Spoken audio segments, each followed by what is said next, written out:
तुम एक long and healthy hair चाहते हो जो तुम्हारे लुक को पूरा ट्रांसफॉर्म कर दे, पर सबसे बड़ा प्रॉब्लम ये है कि कोई भी बार बार ये समझ नहीं पाता कि एक्चुअली उसको हेयर कट करना कैसे है। तुम जो बोलते हो उसका उल्टा ही समझता है एंड तुम्हारा लॉन्ग हेयर रेजोल्यूशन टूट जाता है। इसीलिए इस वीडियो में आज मैं आपको बताऊंगा कि एक्चुअली आपके बार बार को बोलना क्या है ताकि वो करेक्टली समझ पाए एंड आप आपका ड्रीम हेयर अचीव कर सकें। सबसे पहला फेज फाउंडेशन स्टेज, जिसको ऑकवर्ड स्टेज भी बोलते हैं, that is 0 to 3 months. And इस फेज में सबसे बड़ा गलती जो तुम करते हो, तुम सैलून में जाके बोलते हो भैया शेप कर दो, और वो समझता है फेड मार देता हूँ। बस वहीं से तुम्हारा लॉन्ग हेयर का ड्रीम टूट जाता है। तो तुम उसे एग्जैक्टली क्या बोलोगे कि टॉप एंड साइड के बालों को बिल्कुल भी टच नहीं करना, बस नेकलाइन एंड ईयर्स के साइड पे जो एक्स्ट्रा हेयर से उसी को बस रिमूव करना है, हमें जो बल्क है उसको रिड्यूस करना है, लेंथ के साथ कोई भी छेड़खानी नहीं होगा and with only scissors, machine use नहीं करना है। इनिशियल स्टेजेस में तुम्हें लेंथ कलेक्ट करना है, इसीलिए हमारा गोल क्या होगा, ओवरऑल बल्क को थोड़ा रिड्यूस करना है, ना कि लेंथ।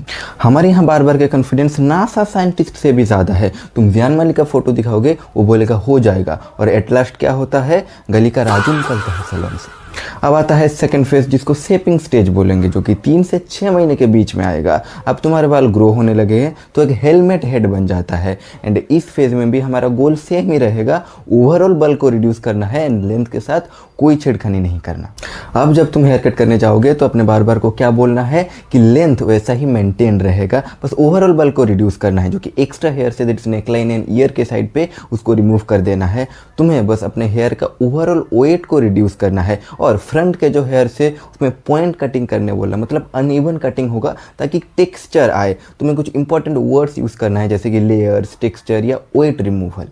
और इसी स्टेज में भी तुम्हें सीजर्स का ही यूज़ करना है, मशीन का यूज़ नहीं करना है। एंड अनइवन कटिंग क्यों करना है, क्योंकि अगर सारे बाल सेम लेंथ के हो जाएंगे तो तुम्हारा हेयर स्टाइल ट्राइंगल बन जाएगा, तुम क्रिसमस ट्री लगोगे। और प्लीज़ हर महीने हेयर कट नहीं करना। कुछ लोग तो लॉन्ग हेयर रखना चाहते हैं, फिर हर महीने जाके हेयर कट भी करते हैं और बोलते हैं कि मेरे फेस में लॉन्ग हेयर सूट नहीं करता।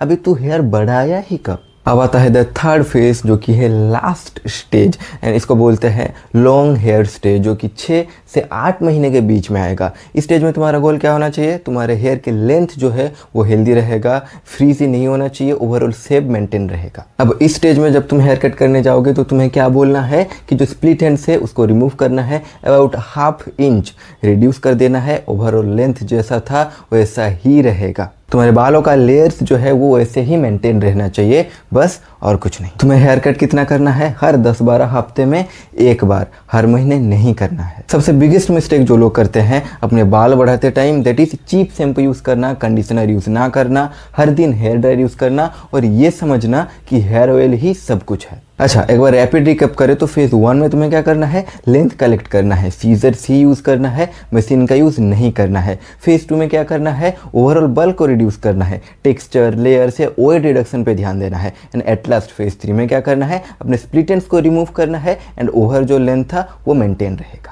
एक सीक्रेट बताऊं, लॉन्ग हेयर ग्रो करना मुश्किल नहीं है, मुश्किल है तुम्हारे रिलेटिव्स को फेस करना। जब भी तुम मिलोगे वो तुम्हें बोलेंगे हेयर कट कब करेगा, साधु बन गया है, जॉब लगेगी इस लुक में। एक ही बात बोलूँगा तुम्हें, just casually ignore them. I hope नाई भैया अब आप समझ जाओगे कि एक्चुअली हेयर कट करना कैसे है अगर कोई अपने बाल बढ़ा रहा है। और तुम अगर ग्रूमिंग एंड सेल्फ केयर को साइंस के साथ समझना चाहते हो, then subscribe to my channel.